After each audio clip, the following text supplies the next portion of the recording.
ओम। ओम।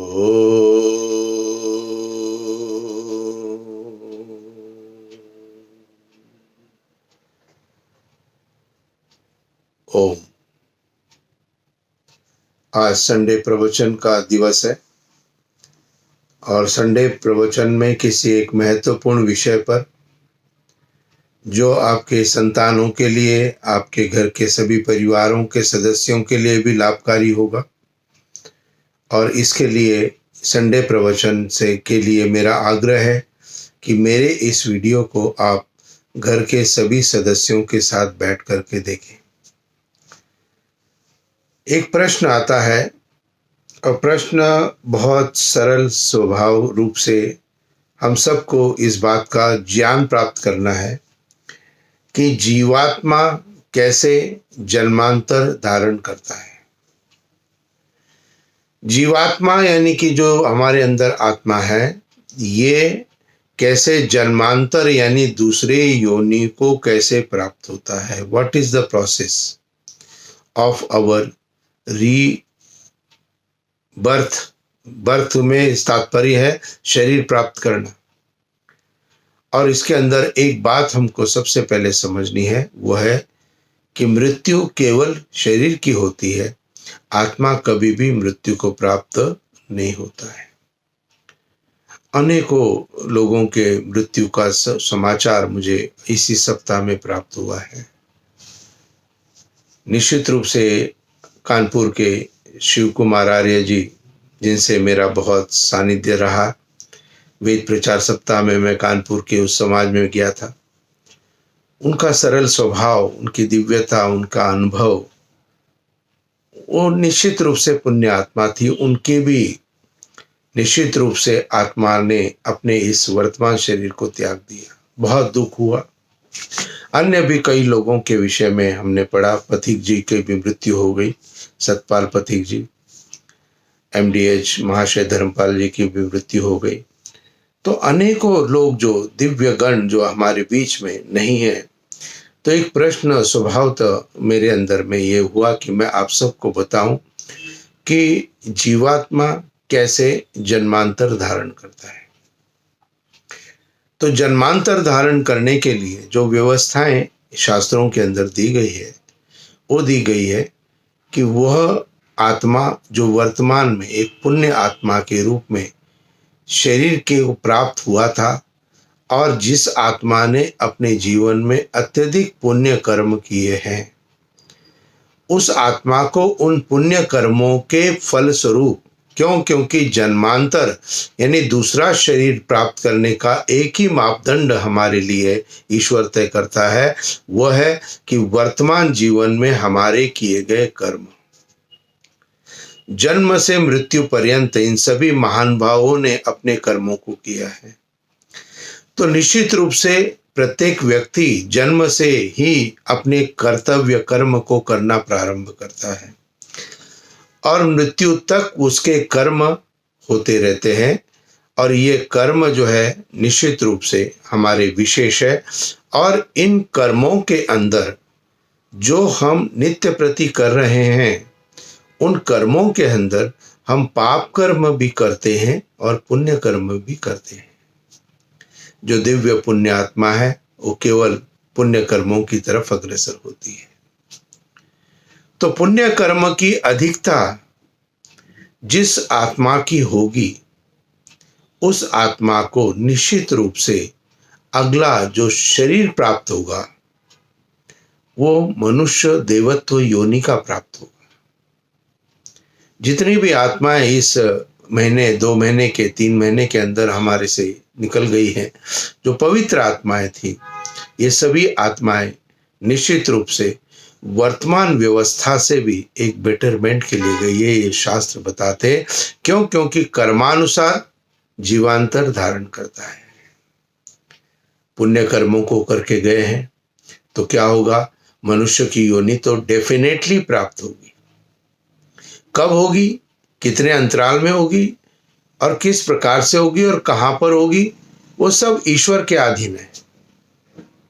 लेकिन मनुष्य योनि के अंदर जब मनुष्य की आत्मा प्रवेश करती है मनुष्य योनि में, तो हम कई प्रकार के मनुष्यों के योनि को उस बच्चे के रूप में प्राप्त होते देखते हैं। तो एक बालक को सारी सुख सुविधाएं संपन्न परिवार में उसकी आत्मा जन्म लेती है मनुष्य योनि में, और एक आत्मा उस जगह भी मनुष्य योनि में प्राप्त होती है जिसके लिए बालक के पास अच्छे अनुभवी, अच्छे सामग्री, अच्छे साधन उपलब्ध जन्म से नहीं है। मनुष्य योनि ही है दोनों की, लेकिन एक व्यवस्था है जहां पर उसे अभाव के अंदर में अपने बचपन को प्रारंभ करना है और दूसरे बालक को अपने अंदर सभी चीजों की प्राप्ति होगी। तो यहाँ भी जो अंतर है ये किसके कारण है? पुण्य कर्मों के कारण है। उस आत्मा ने अत्यधिक पुण्य कर्म किए थे, इसलिए मनुष्य योनि प्राप्त हो गई, लेकिन इतने अधिक नहीं किए थे कि वो किसी साधन संपन्न परिवार में आत्मा का जन्म हो सके। तो इसलिए निश्चित रूप से जो पुण्य आत्माएं हमारे बीच से गई है, उन सब ने अपने वर्तमान जीवन में एक पवित्रता के साथ, बहुत ही अच्छे संदर्भों के साथ अपने जीवन में आगे अपने कर्तव्यों कर्मों को किया है। ये प्रत्यक्ष हमें दिखाई दिया है इन 10, 15, 20 वर्षों के अंदर। हमने जब उनका जीवन देखा तो निश्चित रूप से उनकी उत्तमता दृष्टिगोचर हो गई। तो ऐसी आत्मा को परमात्मा कौन सी योनि में भेजा? एक साधन संपन्न परिवार के अंदर बालक के रूप में मनुष्य योनि में उसका जन्म हो गया, अर्थात उसे शरीर प्राप्त हो गया। और पुण्य कर्म जो वर्तमान के अंदर करके गए हैं उसका लाभ उन्हें ये हो गया कि उनके बचपन में एक अच्छे संस्कारी माता पिता उनको मिले, एक अच्छा वातावरण उनको मिला, एक अच्छे साधन संपन्न परिवार में उनका जन्म हुआ, सब प्रकार की सुख सुविधाएं उनको हो गई। और फिर उस आत्मा ने क्या किया? अपने जो लेवल उसने छोड़ करके आया था उस लेवल से आगे इन साधनों के माध्यम से आगे बढ़ना प्रारंभ कर दिया। तो जो आत्माएं पुण्य कर्मों को करके गई हैं वो निश्चित रूप से मनुष्य देवत्व योनि यानी कि अच्छे एग्जिस्टिंग से, वर्तमान से भी अच्छा परिवार, अच्छे लोग, अच्छे संबंध को वो आत्मा प्राप्त करेगी और वो अपने उस ज्ञान को, उस सारी चीजों को आगे भी विस्तार से ले जाना प्रारंभ करेंगी। ये ईश्वर की व्यवस्था है। अब दूसरे जो मनुष्य योनि में बालक ने उत्पन्न लिया साधन विहीन, उसके पास साधन नहीं थे, अब वो जब बड़ा होता है तो क्या करता है? वो संघर्ष करता है। किसके लिए? साधनों की प्राप्ति के लिए। साधनों की प्राप्ति के लिए उसको संघर्ष प्रारंभ करना पड़ता है। अभी वो कर्म नहीं देख रहा है और इसीलिए निश्चित रूप से संभवतः वो पुण्य या पाप कर्मों की तरफ आगे लिप्त होना प्रारंभ हो जाता है। तो इसलिए वर्तमान जीवन के जो कर्म हैं वो हमारे अगले जन्मांतर को धारण करने के लिए हमारे लिए विशेष महत्वपूर्ण है। मान लीजिए किसी ने, यहां मैंने बात की कि पुण्य कर्मों को किया अधिक, उसके अंदर भी दो कैटेगरीज मैंने रखी, एक ने कम, एक ने बहुत अधिक। अब दूसरी व्यवस्था है कि जो है पशु या पक्षी की योनि के अंदर वर्तमान जीवन में मनुष्य योनि प्राप्त थी, लेकिन पुण्य का पलड़ा भारी नहीं हो पाया। पलड़ा किसका भारी हो गया? पाप कर्म का हो गया। यदि वर्तमान जीवन के अंदर आत्मा पाप कर्मों को यदि अधिक कर रही है तो निश्चित रूप से उस आत्मा को अगला जो शरीर प्राप्त होगा वो मनुष्य योनि का प्राप्त नहीं होगा।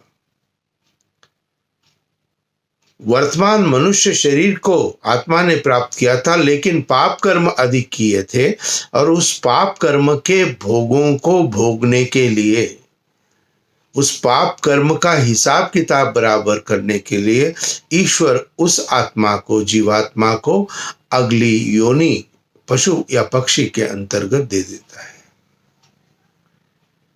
और वो अपने उस पाप कर्म जो उसने पिछले मनुष्य योनि में किए थे उसके भाग को बिताता जाता है, व्यतीत करता जाता है।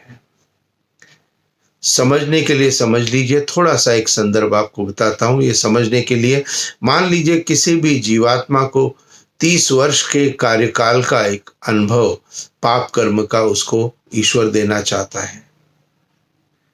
अब 30 साल का कार्यकाल दिया परमात्मा ने, और उसके अंदर जो आत्मा थी उसने एक कुत्ते का जन्म प्राप्त कर लिया। अब कुत्ते की अधिकतम आयु कितनी है? 10 से 12 वर्ष है। उसके बाद कुत्ते की मृत्यु हो जाएगी, निश्चित है, क्योंकि आयु सीमा निश्चित है। अब जब उसकी मृत्यु हो जाएगी तब भी जीवात्मा के पास लगभग 18 वर्ष बाकी है अपने पाप कर्म के भोगों को भोगने के लिए। इसलिए वह अपने उस पाप कर्म को भोगने के लिए फिर से उस जीवात्मा को परमात्मा पशु या पक्षी की किसी अन्य योनि में भेज देगा।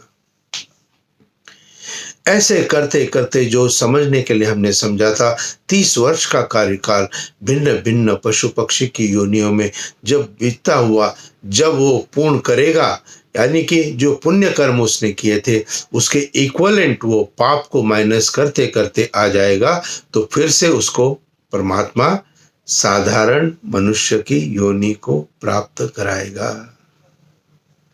साधारण से तात्पर्य है उसके पास कोई सुविधाएं जन्म से बालक के पास नहीं है।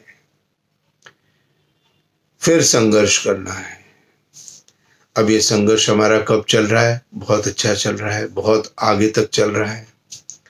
और यदि थोड़ा सा विश्लेषण आप अपने व्यक्तिगत जीवन का यदि करते हो, यदि आप सोचते हो कि मेरा अपना जन्म बचपन में क्या अच्छे माता पिता के पास हुआ था, संस्कारी माता पिता थे, गुणी माता पिता थे, धार्मिक माता पिता थे, तो निश्चित रूप से मेरी आत्मा ने पुण्य कर्म अधिक किए थे।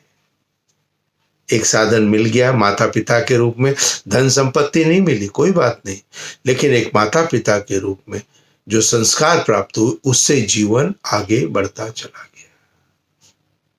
और वो साधन नहीं होता तो प्राप्ति होती क्या? नहीं होती। तो निश्चित रूप से पुण्य कर्मों की अधिकता से जो एक साधन संपन्न परिवार के अंदर हमारा जन्म होता है, आत्मा का, जीवात्मा का शरीर प्राप्त होता है, या फिर एक अच्छे संस्कारी धार्मिक ईश्वर को समझने वाले मानने वाले माता पिता के पास जब जन्म लेता है तो उसका बालक का जो जीवन है वो एक गति में आगे बढ़ना प्रारंभ हो जाता है। तो ये प्रारंभ कितना हो गया? आगे तक बढ़ता चला गया। तो जीवात्मा अपने कर्म के अनुसार जन्मांतर धारण कर रहा है। अब सुबह से रात्रि तक कार्य कर रहे, और निश्चित रूप से ये कर्म हमारे कितने हैं, किस प्रकार से हम कर्म करते हैं, क्या व्यवस्था हमारी कर्म को, इसको भी जानना अति आवश्यक है। आने वाले रविवार के साप्ताहिक प्रवचनों में इसकी कंटिन्यूटी को मैं आगे बढ़ाऊंगा कि निश्चित रूप से कर्म कौन से है जिसको कि ईश्वर कैसे अंकित कर रहा है, और कैसे हमें कर्म की तरफ, अच्छे कर्म की तरफ अपने आप को आगे बढ़ाना है। तो ये वक्तव्य मेरे आगे आने वाले लगभग 3 रविवार ये होंगे। तो 4 रविवार मेरे इस केवल प्रश्न के उत्तर के लिए आपके लिए होंगे, क्योंकि मैं 15 मिनट से अधिक का वीडियो नहीं बनाना चाहता हूँ, जिससे आप सभी उसको देखें, सुने, समझे, विचार करें, और मेरे आगे के वीडियो भी आपको प्राप्त हो जो डेली प्रवचन में मैं भेज रहा हूँ। ईश्वर विषय हमारा चल रहा है, लगभग 10 वीडियो आ चुके हैं ऑलरेडी, और आगे भी ईश्वर के विषय पर ही आगे के वीडियो है। उनको यदि आप देखना चाहते हैं तो आप मेरे चैनल को सब्सक्राइब जरूर करें। मेरे इस वीडियो और अन्य वीडियो को लोगों को फॉरवर्ड जरूर करें। और आपको एक और जिम्मेदारी मैं दे रहा हूं कि कम से कम 5 लोगों को आप मेरे चैनल को सब्सक्राइब जरूर कराएं। और वो 5 व्यक्ति आपके परिवार के भी हो सकते हैं। उनके मोबाइल ऐप में आप मेरे यूट्यूब में सब्सक्राइब करा दें, या फिर आपके संबंधी हो सकते हैं, मित्रगण हो सकते हैं। तो थोड़ा सा मेरे साथ आप सहयोग की भावना से आगे करें, जिससे मेरा ये यूट्यूब चैनल आगे बिना किसी विघ्न बाधा के चलता रहे। आप सभी के लिए ईश्वर से प्रार्थना करता हूँ। और साप्ताहिक संडे प्रवचन केवल 15 मिनट का ही होगा, और ये मैं प्रत्येक रविवार अपलोड कर दिया करूँगा। कोशिश करूँगा इन के यदि कुछ नहीं हो पाता है तो उसको अन्यथा नहीं समझे, आने वाले समय में फिर उसको मैं आपको जरूर संबोधित दूंगा। आप सबके लिए ईश्वर से प्रार्थना करता हूँ। आप सबके परिवार के लिए आपका अपना शुभ आशीर्वाद देता हूँ। परिवार में उन्नति हो। इति ओम शांति शांति शांति। ओम शांति